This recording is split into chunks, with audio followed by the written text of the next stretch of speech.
Обычаи и традиции – это символы народа, показатели того, чем он живет, о чем думает, во что верит.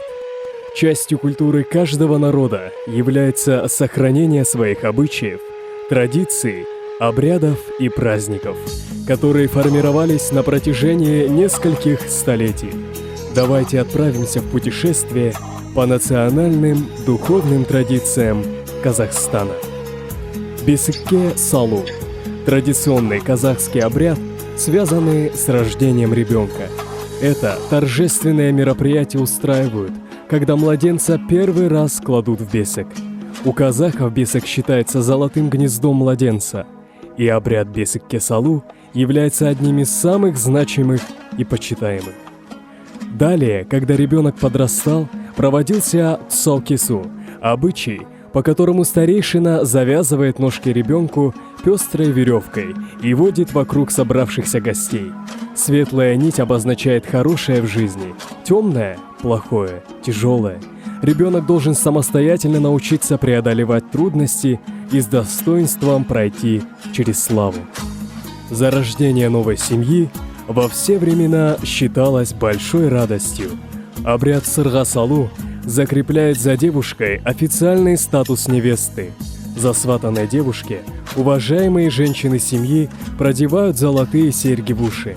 Как правило, эта почетная миссия возлагалась на мать жениха. Свадебный обряд Беташар буквально означает как открывание лица невесте. Обряд знакомства невесты с роднёй мужа. Новая семья ее не видела, не воспитывала, но должна принять в свои объятия.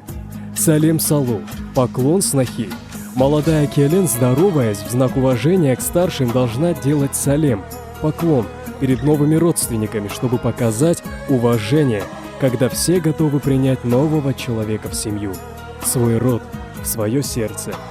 Казахи, являясь кочевниками, жизнь которых целиком зависела от умения ухаживать за домашним скотом, стремились с самого раннего возраста приучить детей к верховой езде.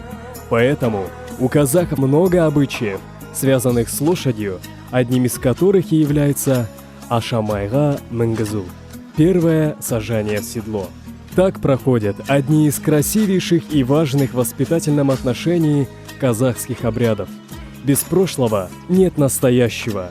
Мы не должны потерять добрые обычаи нашего народа. В них народная мудрость, вековой опыт и настоящие уроки жизни. В них отразились уклад жизни народа, его привычки, национальные особенности. Именно национальные традиции и обычаи являются силой и достоянием народа, его духовной основой и вечными ценностями.